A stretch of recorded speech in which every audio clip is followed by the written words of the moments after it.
പിതാവിന്റെയും പുത്രന്റെയും പരിശുദ്ധാത്മാവിന്റെ നാമത്തിൽ. അമ്മേ പരിശുദ്ധമേ, അമ്മേ പരിശുദ്ധമേ, ദൈവമാതാവേ, കൃപാസനത്തിലൂടെ ഞങ്ങൾക്കും ഞങ്ങളുടെ ദേശത്തിനും അമ്മ മധ്യസ്ഥം തേടി തന്ന എല്ലാ അനുഗ്രഹങ്ങൾക്കും കൃപകൾക്കും ഞങ്ങളിപ്പോൾ ഹൃദയം നിറഞ്ഞ നന്ദി പറയുന്നു. അമ്മേ പരിശുദ്ധമേ, ദൈവമാതാവേ, 2004 ഡിസംബർ 7 തീയതി ഉച്ചകഴിഞ്ഞ് 2:30 കൃപാസനത്തിൽ സംഭവിച്ച അമ്മയുടെ പ്രത്യക്ഷപ്പെടലിനെ കുറിച്ച് തിരുസഭയ്ക്ക് സമർപ്പിച്ചിരിക്കുന്ന പഠനരേഖകളുടെ മേൽ സഭാത്മകമായ പഠനം ആരംഭിക്കുവാൻ ഞങ്ങൾ പ്രാർത്ഥിക്കുന്നു. അമ്മേ പരിശുദ്ധമേ, ഭൂസ്വർലോകങ്ങളുടെ രാജ്ഞിയായ അങ്ങേയ്ക്ക് ഭൗമ സംരക്ഷണത്തിനായി പ്രപഞ്ചപ്രകൃതിയെ തന്നെ തിരുസഭ പ്രതിഷ്ഠിക്കുവാൻ ഈ പ്രത്യക്ഷീകരണ വഴി ഇടയാക്കണമേ. പരിശുദ്ധമ്മേ, ജപമാല മാതാവേ, സകല കൃപാസനം പ്രാർത്ഥനകളോടും ചേർത്ത് ഞങ്ങളിപ്പോൾ പ്രാർത്ഥിക്കുന്ന ഈ കുടുംബത്തിന്റെ പ്രത്യേക നിയോഗം.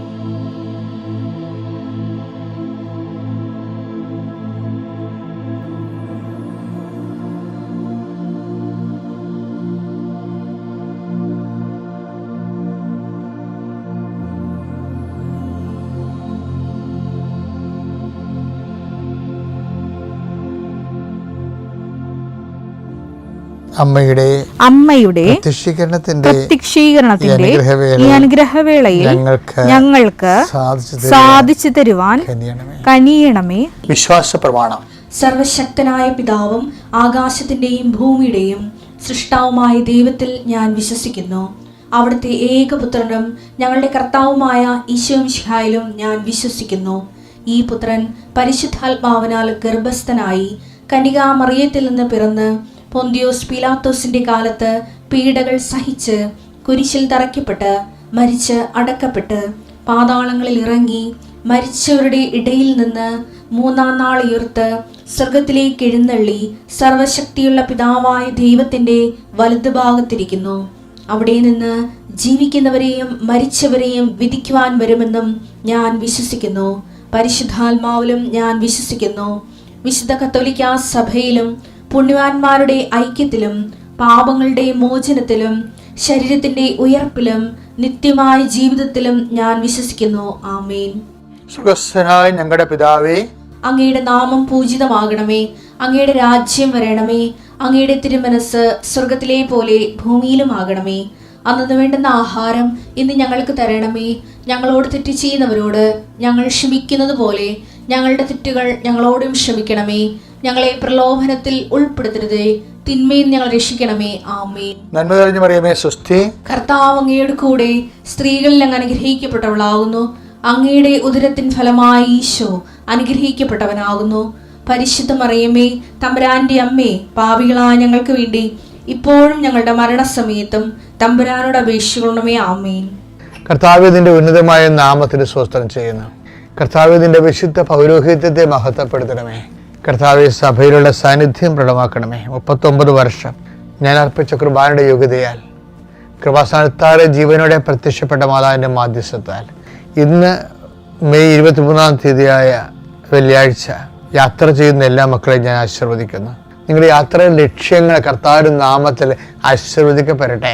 നിങ്ങളുടെ ലക്ഷ്യങ്ങളുടെ നിങ്ങളുടെ ജീവിതത്തിൻ്റെ ഭാരങ്ങളുമായി നിങ്ങൾ സഞ്ചരിക്കുമ്പോൾ കഴുത്തിടറാതെ മുന്നോട്ട് പോകാൻ കർത്താവ് നിന്നെ താങ്ങട്ടെ.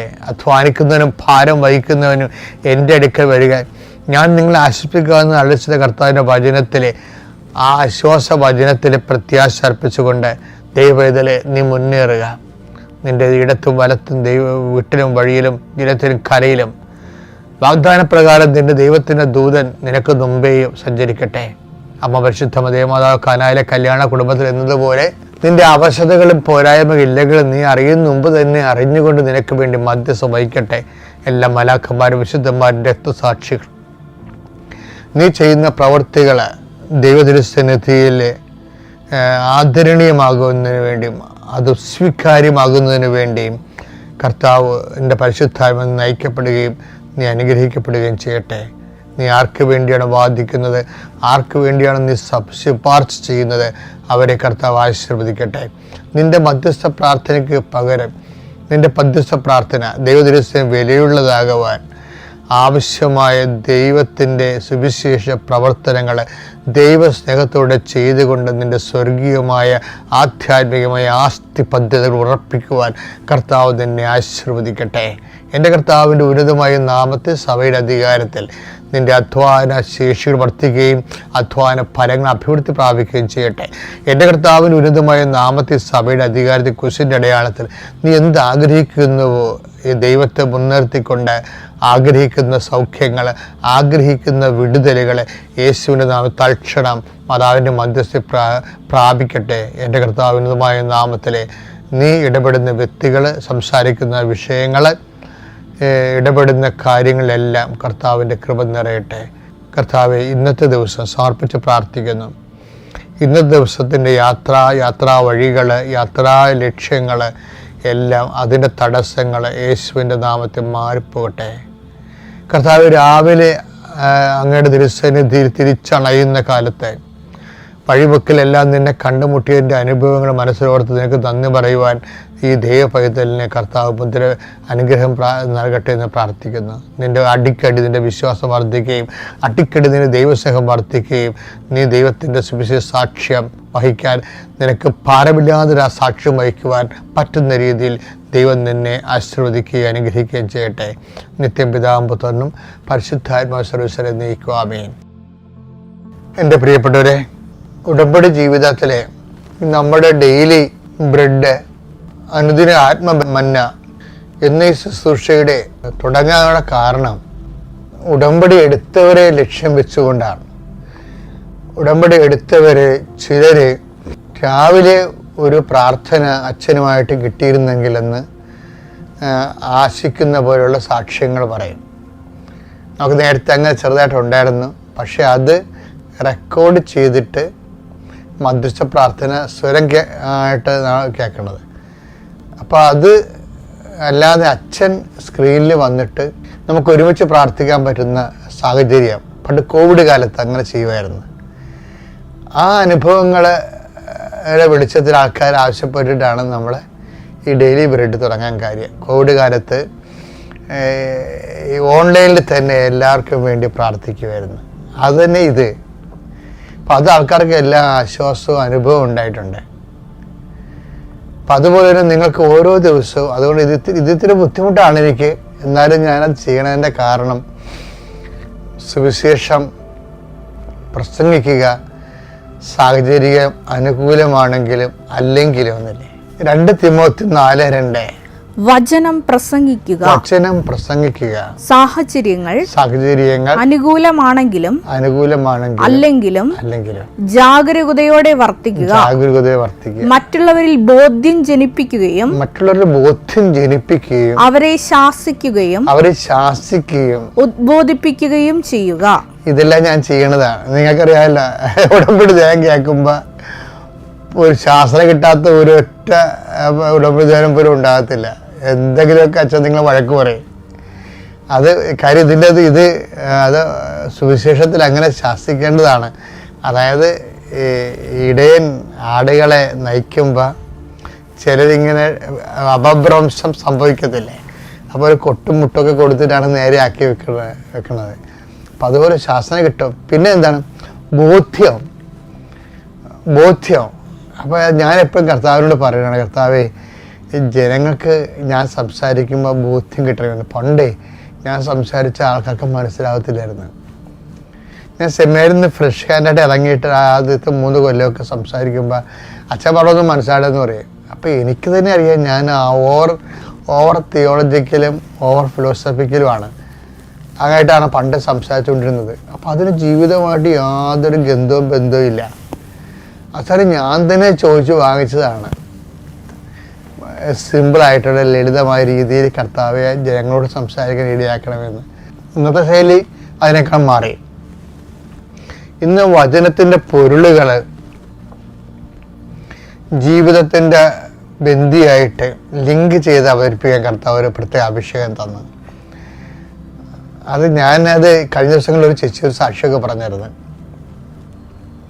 കാര്യം അത് കേൾക്കുമ്പോൾ അവർക്ക് ജീവിതത്തിലെ ബോധ്യങ്ങൾ കിട്ടുമെന്ന്. അത് ഈ 2 തിമോത്തി 4 ഒന്നര വചനം പ്രസംഗിക്കുക, സാഹചര്യങ്ങൾ അനുകൂലമാണെങ്കിലും അല്ലെങ്കിലും അതായത് അല്ലെങ്കിലും എന്ന് പറഞ്ഞു കഴിഞ്ഞാലേ, അതായത് ഇതിന് 2 മാർക്കാണുള്ളത്. 2 തരം മാർക്കുണ്ട്. ജാഗരൂകത വേണം. പക്ഷെ അതേസമയം തന്നെ സാഹചര്യം ഒക്കുമ്പോൾ മാത്രം വചനം പ്രഘോഷിക്കാനുള്ളതല്ല. പ്രാർത്ഥന അങ്ങനെയാണ്. അതൊരു അപ്പോസ്തലിക നിലപാടാണ്. അതായത് ഇപ്പം സാഹചര്യം പ്രതികൂലമാണ് എങ്കിൽ അങ്ങനെ എന്നിട്ടും നമ്മൾ പ്രാർത്ഥിക്കുകയും പ്രവർത്തിക്കുകയും ചെയ്യണമെങ്കിൽ അതിന് ഒരു എബോവ് ഡിസ്റ്റിങ്ഷൻ മാർക്കാണ് ഉള്ളത്. അനുകൂലമായ സാഹചര്യത്തിൽ പ്രവർത്തിച്ച ക്ലാസ് മാർക്ക് കിട്ടും നമുക്ക് 60 മാർക്ക്. അതാണ് വ്യത്യാസം. അല്ലെങ്കിൽ നമുക്ക് സമയത്ത് ആഹാരം കിട്ടുന്നുണ്ട്, നമുക്ക് രോഗങ്ങളൊന്നുമില്ല, കടങ്ങളൊന്നുമില്ല, നമ്മൾ വളരെ ഹാപ്പിയാണ്, ഫീൽ ഫ്രീ ആണ്. അപ്പോൾ ദൈവത്തിന് നമ്മൾ വർക്ക് ചെയ്യണമെങ്കിൽ നമുക്ക് 60% ഉള്ളത്. എൻ്റെ അനുഭവത്തിൽ നിന്ന് ഞാൻ പറയണ. പക്ഷെ നമ്മുടെ സാഹചര്യം പ്രതികൂലമാണ്. എന്താണ്, നമുക്ക് രോഗമുണ്ട്, ശരീരം മേലനങ്ങണില്ല, അതുപോലെ തന്നെ നമുക്ക് ചിലപ്പോൾ വിശപ്പുണ്ട്, അതിന് തൽക്കാലത്തേക്ക് മാർഗം കാണുന്നില്ല. അങ്ങനെയുള്ള പ്രതികൂല സാഹചര്യങ്ങളിലും ആണ് പ്രാർത്ഥിക്കണമെന്നുണ്ടെങ്കിൽ അതിന് ഈ 80% എബോവ് മാർക്കിങ്സ് വരും. പക്ഷെ ബുദ്ധിയുള്ളവർ, കാര്യം ഞാൻ എപ്പോഴും നിങ്ങൾ പറയുന്നു, ഈ ഉടമ്പടി ജീവിതം ബുദ്ധിയുള്ളവരുടെ ജീവിതമാണെന്ന് പറയും. As A life of intellect. എന്താ കാര്യം, ആ ഷെയറിന് അടുത്ത ഏത് ഷെയറാണ് അടുത്ത മാർക്കറ്റിൽ വില കൂടാൻ കഴിവുള്ളതെന്ന് ചിലർക്ക് അറിയാൻ പറ്റും. അപ്പോൾ അവരത് വില കുറച്ചപ്പോൾ വാങ്ങിച്ചു വെക്കും. ഇപ്പം നമുക്ക് പ്രയാസങ്ങളൊക്കെ ഉള്ള സമയമാണെങ്കിൽ വേദന, രോഗം, മറ്റുള്ളവരുടെ വഴക്ക്, അതുപോലെ തന്നെ വീട്ടിലെ ഭിന്നതകളൊക്കെ ഉള്ള സമയത്ത് അത് നമ്മളിതിനെ ബാധിക്കാതെ നമ്മൾ നമ്മുടെ ജോലി ശുശ്രൂഷയോടെ മുന്നോട്ട് പോകണമെങ്കിൽ അതിന് മാർക്ക് കൂടും. എന്താ കാര്യം, അത് ഭയങ്കര പ്രാർത്ഥിക്കാൻ പാടുള്ള സമയമാണ്. അപ്പം എന്നിട്ട് നമ്മൾ പ്രാർത്ഥിക്കുമ്പോൾ ഉള്ളതിന് നല്ല ദൈവസന്നിധിയിൽ മഹത്വം വർദ്ധിക്കും. അങ്ങനെയാണ് എൻ്റെ റേറ്റിംഗ് വർദ്ധിക്കുന്നത്. അപ്പം അതുകൊണ്ട് നീ ഒരു വളരെ മോശം കാലാവസ്ഥയിൽ നല്ലവണ്ണം വർക്ക് ചെയ്യണതാണ് ഈ ആധ്യാത്മികത എന്ന് പറയുന്നത്. പറഞ്ഞു മനസ്സിലായില്ലേ? മോശം കാലാവസ്ഥയിൽ ഇപ്പോൾ മത്സ്യത്തൊഴിലാളി സഹോദരങ്ങൾക്ക് ഇപ്പം മോശം കാലാവസ്ഥയാണ്. എന്താ കാര്യം, രാവിലെ എഴുന്നേൽക്കുമ്പോൾ തന്നെ കാറ്റും മഴയുമാണ്. അപ്പോൾ ഒഴുക്കും ഉണ്ടാകും ശക്തമായിട്ട്. അപ്പോൾ വള്ളം എത്ര തുഴഞ്ഞാലും 7 കടലൊക്കെ ഒടിഞ്ഞ് വീണ കാണാം. എന്നിട്ടാണ് പിന്നെ കടൽ താറിയിട്ട് നിരപ്പ് കിട്ടുന്നത്.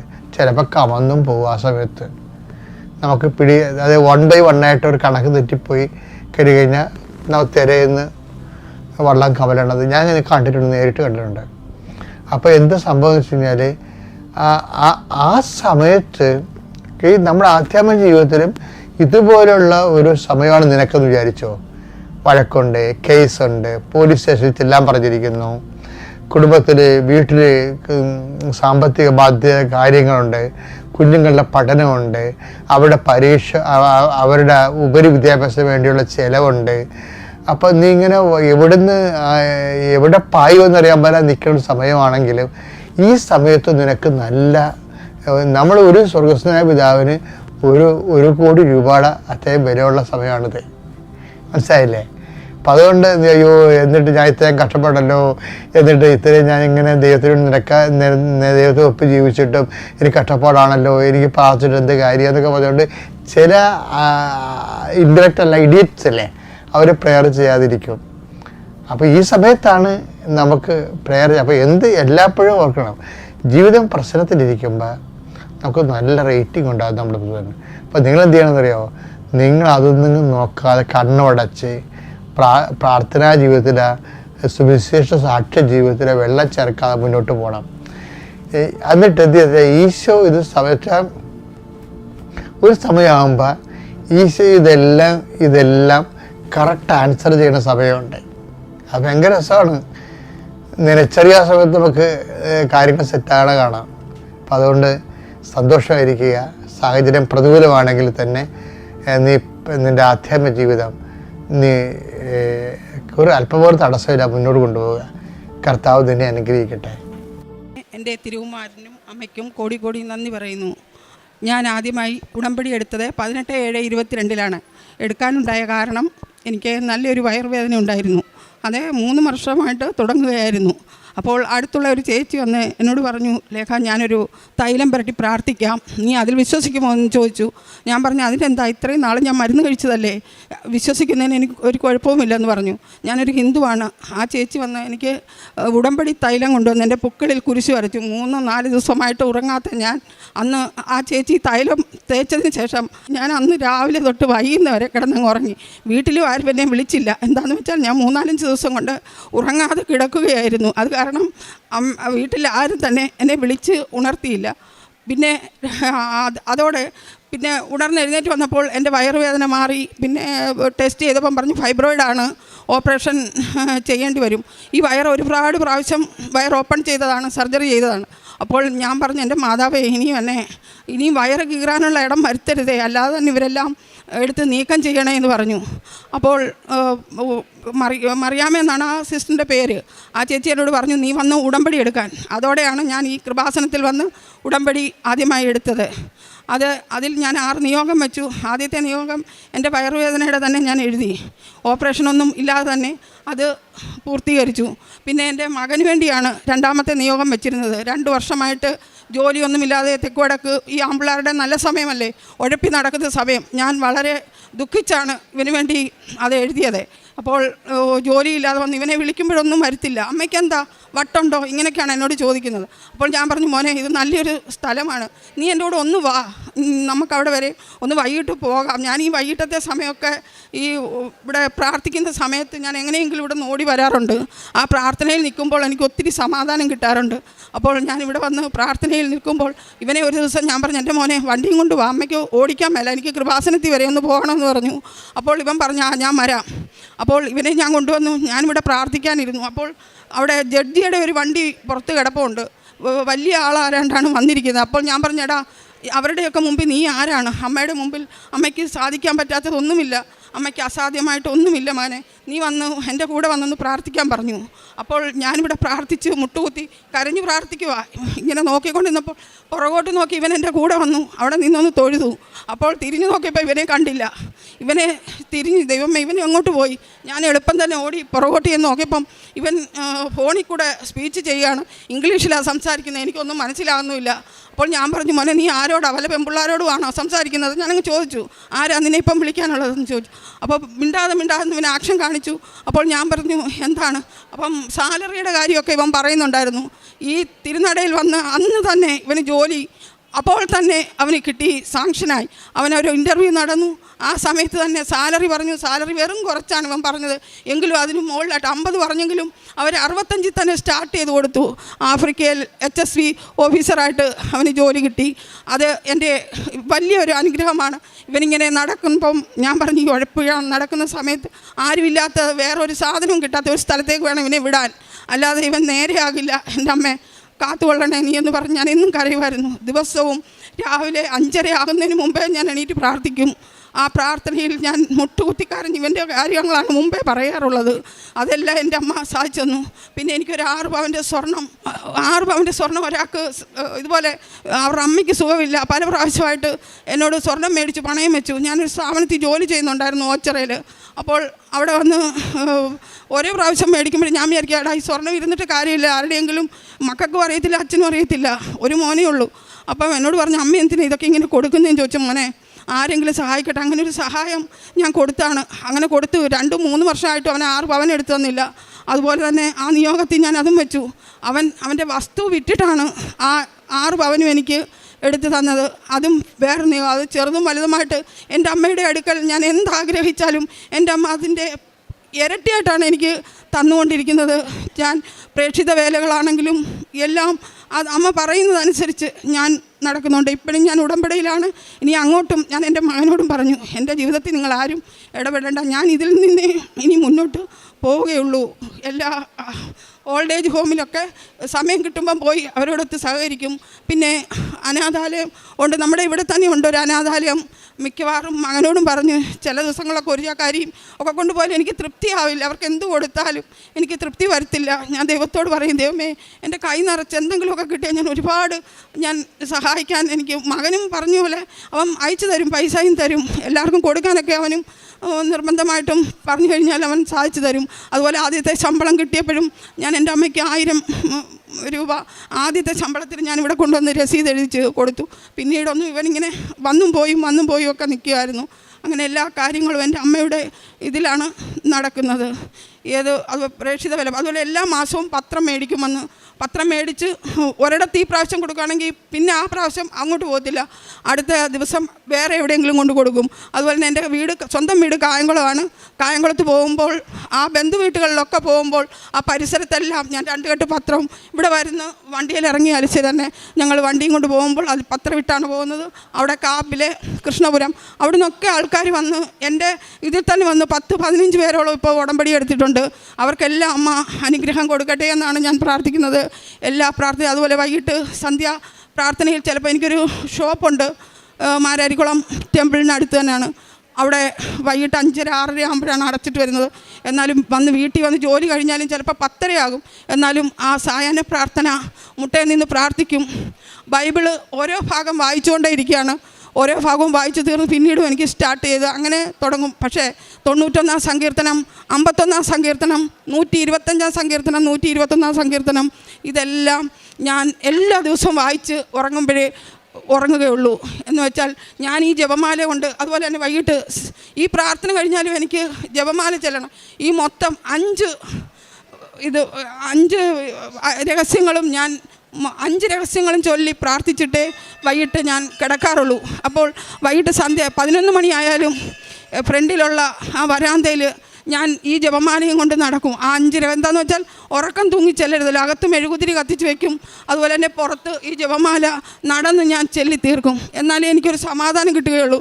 അഥവാ എനിക്ക് വല്ല തലവേദനയോ വല്ലതും വന്നു കഴിഞ്ഞാൽ ഞാൻ അമ്മയോട് എന്ന് പറയും, അമ്മേ ഞാനൊന്ന് കിടന്നോട്ടെ, വൈകിട്ട് എനിക്ക് ചെല്ലാൻ പറ്റിയില്ലല്ലോ. പിന്നെ എന്ന് വെച്ചാൽ രാവിലെ ഞാൻ ഈ പ്രാർത്ഥന കഴിഞ്ഞാൽ ഉടനെ ഈ ദിവസം ഇന്ന് തിങ്കളാഴ്ചയാണെങ്കിൽ അന്നത്തെ രഹസ്യം ഞാൻ ചെല്ലും. ആ രഹസ്യം ചൊല്ലിക്കഴിഞ്ഞേ ഞാൻ അത് നിർത്താറുള്ളൂ. ആ പ്രാർത്ഥന കഴിഞ്ഞ് എന്നിട്ട് ജോസഫ് അച്ഛൻ പറയുന്ന വാക്കുകളെല്ലാം ഇരുന്ന് കേൾക്കും. പിന്നെ കിച്ചണിലാണെങ്കിലും ആ യൂട്യൂബിൽ കാണുന്ന എല്ലാ ഇതും കേൾക്കാറുണ്ട്. അതുപോലെ തന്നെ ഞാൻ ഈ രാവിലത്തെ പ്രാർത്ഥന കഴിഞ്ഞ ഒരു 15 പേർക്കെങ്കിലും ഇത് യൂട്യൂബിലൂടെ ഞാൻ അയച്ചു കൊടുക്കും. അങ്ങനെയാണ് എനിക്ക് തന്ന എല്ലാ അനുഗ്രഹങ്ങൾക്കും കൃപകൾക്കും ഞാൻ കോടി നന്ദി പറയുന്നു എൻ്റെ അപ്പായ്ക്കും അമ്മയ്ക്കും.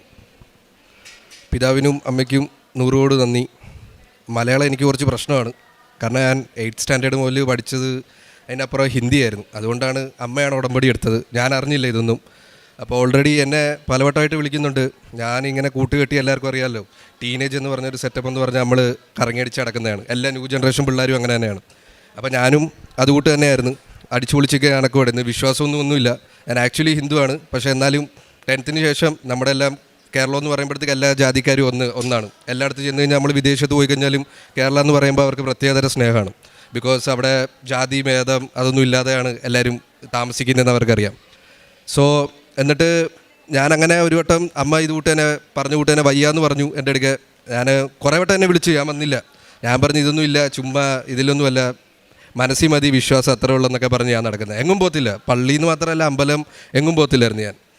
അങ്ങനെ ഒരു ദിവസം വിളിച്ചുകൊണ്ട് വന്നപ്പോൾ എവിടുന്നാണെന്നറിയില്ല. ഞാൻ ഇതുവരെ ആ CV കണ്ടു കഴിഞ്ഞാൽ ഒറ്റ കമ്പനി എടുക്കത്തില്ല. ഫസ്റ്റ് ഓഫ് ഓൾ ഒറ്റ പേജിൽ CV തീർന്നു. കാരണം അന്ന് ടൈം എന്ന് പറയുമ്പോഴത്തേക്ക് 2020 ഞാൻ 2018 ഡിപ്ലോമ പാസ് ഔട്ട് ആയിട്ട് 1920 ഓൾറെഡി ഗ്യാപ്പ് വന്നിട്ടുണ്ട്. ഗ്യാപ്പ് എല്ലാവർക്കും, പുതിയ പിള്ളേർക്കും എഡ്യൂക്കേറ്റഡ് ഉള്ളവർക്കും അറിയാം. ബിക്കോസ് ആ ഗ്യാപ്പ് വന്നു കഴിഞ്ഞാൽ എങ്ങോട്ടും എടുക്കത്തില്ല. അപ്പോൾ പണ്ടങ്ങാണ്ട് നൗക്കരിക്കകത്തിട്ട ഒരു CV അപ്പോൾ ഒരു ഇന്ത്യൻ കമ്പനിയാണ് ഫ്രം മുംബൈ അവർ വിളിച്ചത്. അപ്പോൾ ഞാൻ പറഞ്ഞു ഇത് ഫേക്കാണ്. എന്നിട്ട് എനിക്ക് വിശ്വാസം വരുന്നില്ല. അപ്പോൾ ഞാൻ ഇതുകൂട്ട് വന്ന് ജസ്റ്റ് ഒന്ന് അമ്മയെ കാണിക്കാൻ വേണ്ടി ഒന്ന് ഇവിടെയൊക്കെ വന്ന് തൊഴുതിട്ട് ഞാൻ നേരെ പുറത്ത് പോയി. അപ്പോൾ അമ്മ ഇവിടെ ഇരുന്ന് മുട്ടുകുത്തി പ്രാർത്ഥിക്കുകയാണ്.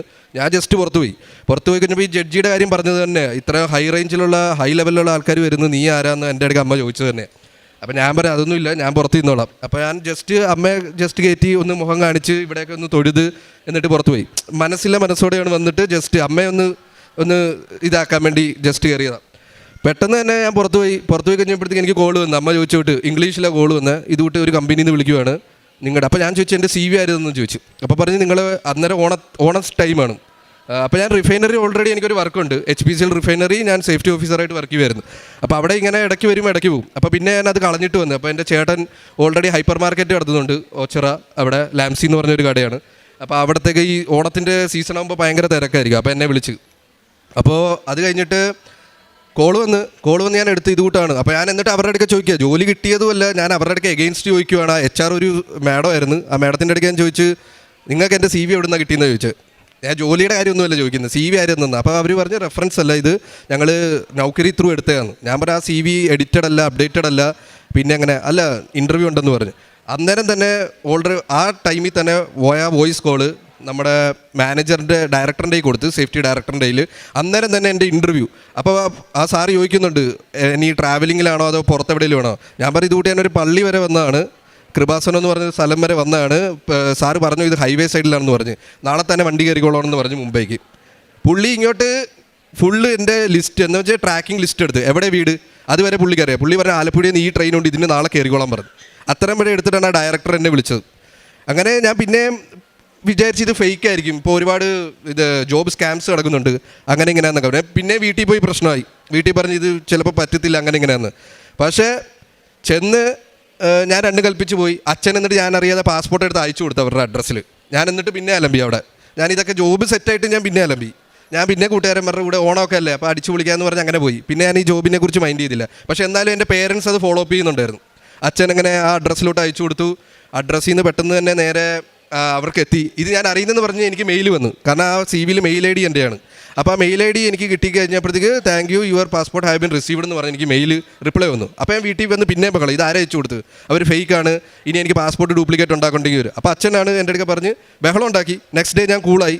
അച്ഛൻ പറഞ്ഞു എന്തായാലും ബാക്കി ഞങ്ങൾ നോക്കിക്കോളാം, നീ എന്തായാലും പോയിട്ട് വരാൻ പറഞ്ഞു. ഞാൻ നേരെ അവിടെ പോയി നല്ല അടിപൊളി കമ്പനിയായിരുന്നു. 15 days മാത്രമേ ഞാൻ ഇന്ത്യയിൽ നിന്നുള്ളൂ. നല്ല അടിപൊളി കമ്പനി, അവർ ഫുള്ള് 3 star ഹോട്ടൽ ഫെസിലിറ്റി എല്ലാം. അങ്ങനെ ഫസ്റ്റ് ടൈമാണ് എൻ്റെ ലൈഫിൽ തന്നെ അങ്ങനെ ഒരു കമ്പനി കാണുന്നത്. ഇത്രയും നല്ലൊരു സ്റ്റാഫ്, ക്രൂ, 10-35 ടീം തന്നെ ഉണ്ട്. എന്താണ്ട് G+20 എങ്ങാണ്ട് ബിൽഡിംഗ് ആണ് മുംബൈയിൽ, മഹാരാഷ്ട്ര താനെ എന്ന് പറഞ്ഞ സ്ഥലത്ത്. അത്രയും വലിയ ബിൽഡിംഗ് ഞാൻ ഫസ്റ്റ് ടൈമാണ് കാണുന്നത്. കൊച്ചി പോലും നമുക്ക് അത്രയും വലിയ ബിൽഡിംഗ് ഇപ്പോഴും ഇല്ല. അതിനകത്ത് ഒരു 7th ഫ്ലോറിലായിരുന്നു, G+7th ഫ്ലോറിലായിരുന്നു നമ്മുടെ ഓഫീസ്. അങ്ങനെ അവിടെ ചെന്നിട്ടും ടൈം ഇവർ പെട്ടെന്ന് വിളിച്ച് വരുത്തി, വിസ ഇല്ല, ഓഫർ ലെറ്റർ തരുന്നില്ല, എല്ലാം ഇവിടെ വെച്ചിട്ടായിരുന്നു. പിന്നെ ഞാൻ വീട്ടിൽ കിടന്ന് ബഹളം ഉണ്ടാക്കുക, ഇത് പിന്നെ ഇടയ്ക്കിടയ്ക്ക് കയറി വരിക. അങ്ങനെ വിസ വന്ന് ടിക്കറ്റ് വന്നു. അപ്പോൾ ഇവർ എൻ്റെ ഓഫർ ലെറ്ററിനകത്ത് സ്പെസിഫൈ ചെയ്തത് ആഫ്രിക്കൻ കൺട്രീസ് എന്നേ ഉള്ളൂ, ബംഗ്ലാദേശ്, നേപ്പാൾ. ആഫ്രിക്കൻ കൺട്രീസിൽ അവർ സ്പെസിഫൈ ചെയ്തിട്ടില്ല വിച്ച് കൺട്രി ആണെന്ന്, മീൻസ് ഏത് സ്ഥലത്തോട്ടാണ്. ഇപ്പോൾ നൈജീരിയ, കെനിയ, ഇതുകൂട്ടത്തൊക്കെയുള്ള രാജ്യങ്ങളുണ്ട്. അങ്ങനെ എനിക്ക് കിട്ടിയത് സൊമാലി ലാൻഡ്.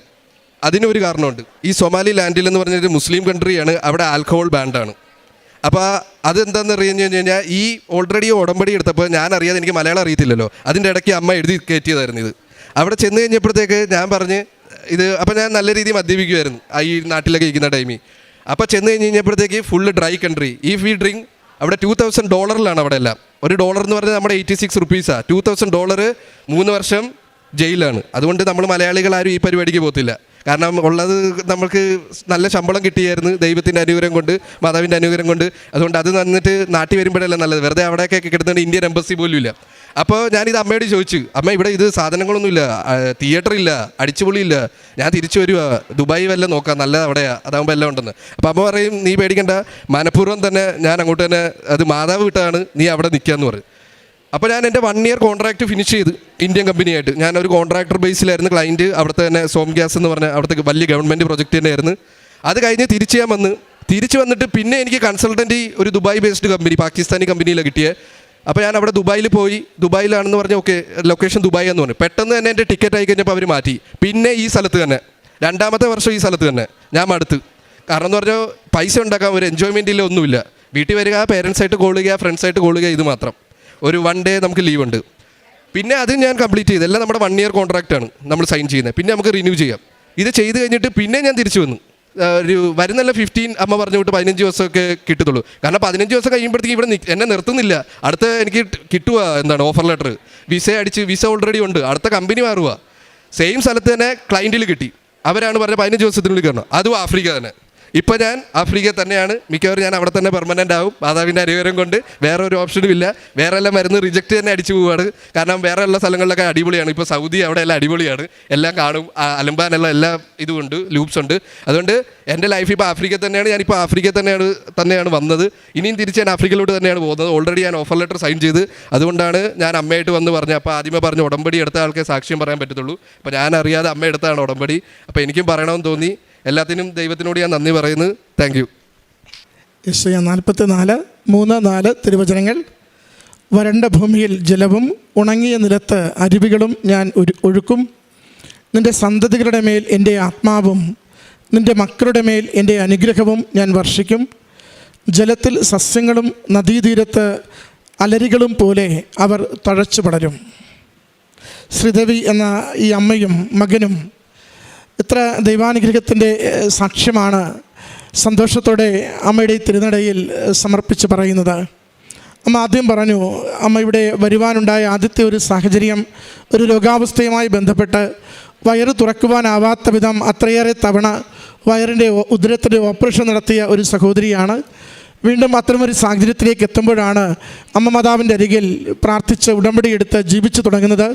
സഹോദരി പറയുന്നുണ്ട്, ഉടമ്പടി തൈലം പൂശി പ്രാർത്ഥിച്ചതിലൂടെ പിന്നീടൊരു ഓപ്പറേഷൻ വേണ്ടിവരാതെ പൂർണ്ണമായും ആ വിഷയം സൗഖ്യപ്പെട്ടു.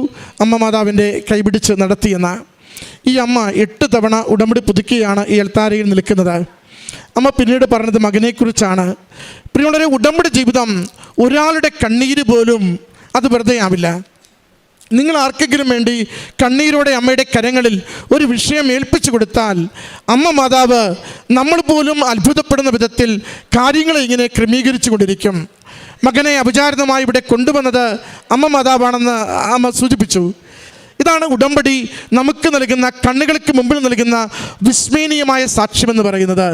ഒരാൾ മകന് വേണ്ടി നിരന്തരം കൈകൂപ്പി കരഞ്ഞുകൊണ്ട് നടക്കുന്നു.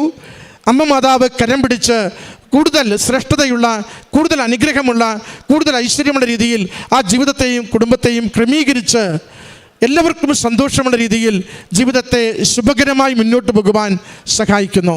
ഈ കുടുംബത്തിന്, ഈ അമ്മയ്ക്കും മകനും ഇവരുടെ മറ്റെല്ലാ നിയോഗങ്ങൾക്കും അമ്മ മാതാവിലൂടെ ലഭിച്ച വലിയ അനുഗ്രഹങ്ങൾക്ക് നന്ദി പറഞ്ഞുകൊണ്ട് കരങ്ങളടിച്ച് ഈ സാക്ഷ്യം നമുക്ക് സമർപ്പിക്കാം.